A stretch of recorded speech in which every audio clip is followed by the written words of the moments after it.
சீரியல்களின் full எபிசோடுகளை Sun டிவியில் ஒளிபரப்பான உடனே எக்ஸ்க்ளூசிவாக சன் நெக்ஸ்டில் மட்டும் ஃப்ரீயா பாருங்கள்.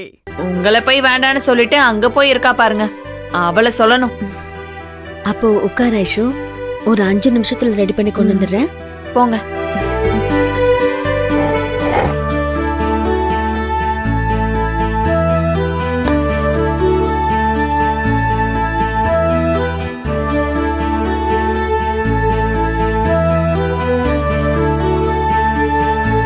ஏ ஐசு, அங்க போய் சண்டை கிண்டை போட்டு வச்சிடாத.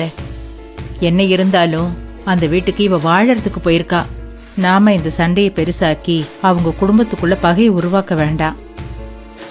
நீ ஒன்னும் கவலைப்படாத, நாங்க பார்த்து பேசுறோம்.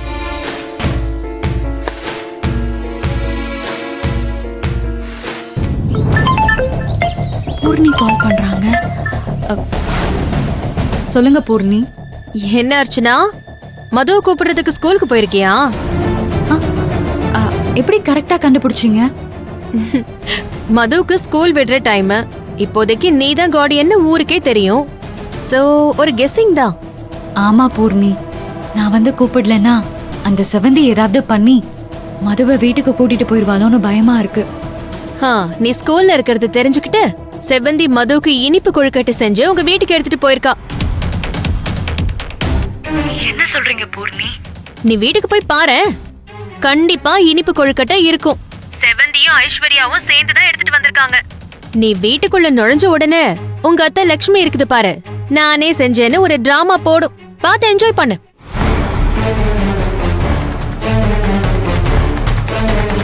என்ன அர்ச்சனா, சைலண்டாவே இருக்க? நீ இப்படி கேர்லெஸ்ஸா இருந்தனா கண்டிப்பா இந்த மாதிரி கொழுக்கட்டை, பூந்தி, மசால் தோசைன்னு கொடுத்து மதுவை உங்ககிட்ட இருந்து பிரிச்சிருவாங்க. சின்ன குழந்தைங்களுக்கு சாப்பிடுற வயசு, புடிச்சதெல்லாம் யாரு பண்ணி குடுக்கறாங்களோ அவங்க கூட தான் போகணும்னு நினைக்கோங்க. எதுக்கும் கொஞ்சம் கேர்ஃபுல்லா இருந்துக்கோ. தேங்க்யூ பூர்ணி, நான் பாத்துக்கிறேன்.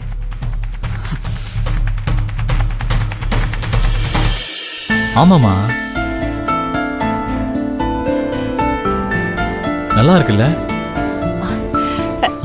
செவந்தி, ஐஷு, வாங்க வாங்க உட்காருங்க. வா செவந்தி, உட்காருங்கக்கா. உட்காரு செவந்தி. ஐஷு உட்காரு.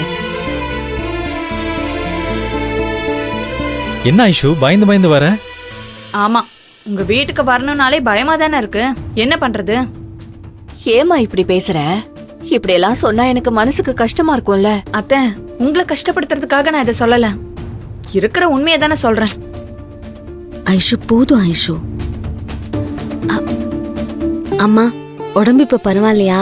உடம்புக்கெல்லாம் பரவாயில்லம்மா. ஒரு கிட்னி இல்லாம கூட வாழ பழகியாச்சு. ஆனா இந்த புத்தி இல்லாதவங்க கூட வாழ்றதுதான் கஷ்டமா இருக்கு. வாங்கம்மா, எப்படி இருக்கீங்க? அப்பா எப்படி இருக்கீங்க? உட்காருமா.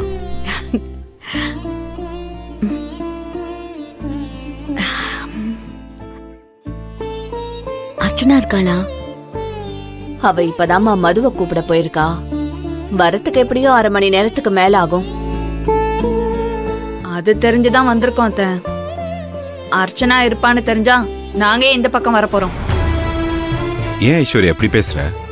பின்ன என்ன மாமா, ஆளுக்கு சண்டை போட்டுட்டு இருந்தா எப்படி வீட்டுக்கு வர்றது? சரி விடு ஐஷு, எதுக்கு இப்ப அதை பேசிக்கிட்டு? அம்மா, மதுவுக்கு பிடிக்கும்னு கொஞ்சம் கொழுக்கட்டை செஞ்சு எடுத்துட்டு வந்திருக்கேன். அவ வந்தா கொடுத்துடுறீங்களா? நான் செஞ்சேன்னு சொல்ல வேண்டாமா, அவ சாப்பிட மாட்டா.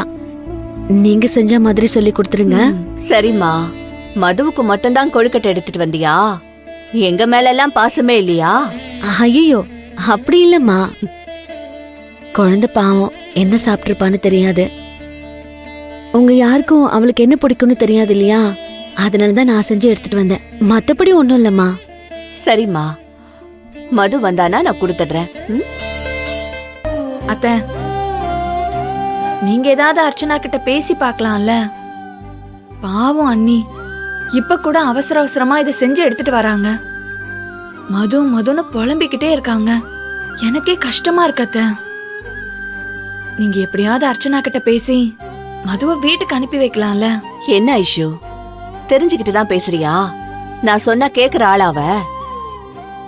எனக்கே வருத்தமா தான் இருக்கு. என்னடா இவ நல்ல பொண்ணா தெரிஞ்சாலே கல்யாணமான நாள்ல இருந்து மாமியாருன்ற மரியாதை கொஞ்சம் கூட இல்லாம இருக்கா. நான் சொல்லி கேக்குறதா இருந்தா அன்னிக்கே உங்க வீட்ல மதுவை கொண்டு வந்து விட்டிருப்பேன். நான் மட்டும் இல்ல, யார் சொன்னாலும் கேட்க மாட்டேங்கிறா. இதோ இவன் ஒருத்தன் தான், அவ எது சொன்னாலும் தலையாட்டுறவன். கட்ன புருஷனா போயிட்டான், அதனால தலையாட்டிக்கிட்டு இருக்கான். அம்மா அப்படியெல்லாம் ஒண்ணும் இல்லம்மா, கொஞ்சம் புரிஞ்சுக்கோ. ஆளாளுக்கு அவளுக்கு எதிராக சொல்லிக்கிட்டே இருந்தோன்னு வை, அவ என்ன நினைப்பா? எல்லாரும் நமக்கு எதிராக இருக்காங்கன்னு நினைச்சு அவ பாட்டுக்கு வேற ஏதாவது பண்ணிக்கிட்டே இருப்பா. அதுவும் இப்ப மதுமிதா வேற கூடவே இருக்கா. திடீர்னு மதுவை எங்கேயாவது கூட்டிட்டு போயிட்டான்னு வை, இவளை நீங்க எங்கன்னு போய் தேடுவீங்க? அவ இருக்கிற மைண்ட் செட்டுக்கு அவ என்ன வேணாலும் பண்ணுவா. அதனால்தான் அவளோட போக்குல போய் பிடிக்கலான் இருக்கேன். கொஞ்சம் கொஞ்சமா அவளுக்கு எடுத்து சொல்லி புரிய வைக்கிறேம்மா. ஆமா லக்ஷ்மி, சிவா சொல்றது கரெக்டு தான். யாருமே அவளுக்கு சப்போர்ட் பண்ணலன்னு அதுவே அவளுக்கு கோவம் வந்துடும்ல. கொஞ்ச நாள்ல எல்லாம் சரி பண்ணிடலாம். செவந்தி, தப்பா நினைச்சுக்காதம்மா. எனக்கு உன்னோட கஷ்டம் புரியுது. உன் குழந்தைய அவ திடீர்னு பிரிச்சு கூட்டிட்டு வந்ததால உனக்கு எவ்வளவு கஷ்டமா இருக்கும்னு எனக்கு தெரியுது.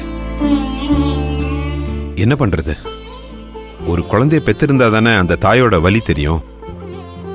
அர்ச்சனாக்கு இப்பதான் கல்யாணம் ஆயிருக்கு. உன் கஷ்டமெல்லாம் புரியறதுக்கு அவளுக்குன்னு ஒரு குழந்தை பிறந்ததானமா தெரிய வரும்.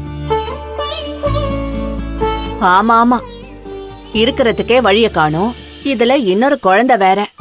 அப்படியே அவ பெத்துக்கிட்டாலும். அம்மா விடுமா, அதெல்லாம் நான் பேசி கன்வின்ஸ் பண்ணிக்கிறேன். ஏமா அதையே சொல்லி சொல்லி காட்டிக்கிட்டு இருக்க? அம்மா வேண்டாம், விட்டுருங்க. எதுக்கு இதெல்லாம் பேசிக்கிட்டு? சிவா சொன்ன மாதிரி கொஞ்ச நாள் ஆச்சுன்னா அவ மனசு மாறலாம். அது வரைக்கும் கொஞ்சம் வெயிட் பண்ணி தான் பாப்போமே. சரிம்மா, அப்ப நாங்க கிளம்புறோம். மது வந்துருவா. வந்துட்டானா அப்புறம் தப்பாயிடும், திரும்பவும் என் மேல கோவப்படுவா. ஐஷு கிளம்பலாம், டைம் ஆச்சு. சரி, அவங்க வரதுக்குள்ள போயிடலாம். ம். சரிங்க அத்தை, நாங்க கிளம்புறோம். அத்தை மகனே, சீக்கிரம் ஏதாவது பேசி பொண்டாட்டி உங்க வழி கொண்டு வாங்க. கண்டிப்பா ஐஷு. சரி, சரி, நாங்க போயிட்டு வரோம். வரேன். வரேன். சரிங்கக்கா. வாங்கம்மா.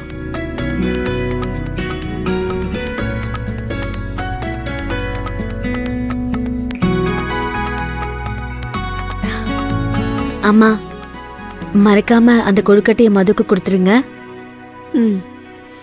அக்கா, கண்டிப்பா மதுமிதாவுக்கு கொடுத்துட்றோம். உங்க கைப்பக்கம் எவ்வளவு டேஸ்டா இருக்கும். எங்களுக்கெல்லாம் இல்லாம மதுமிதாவுக்கு மட்டும் எடுத்துட்டு வந்திருக்கீங்கல்ல? ஐயோ, அப்படியெல்லாம் இல்ல சிவா, அதுல நிறைய வச்சிருக்கேன்.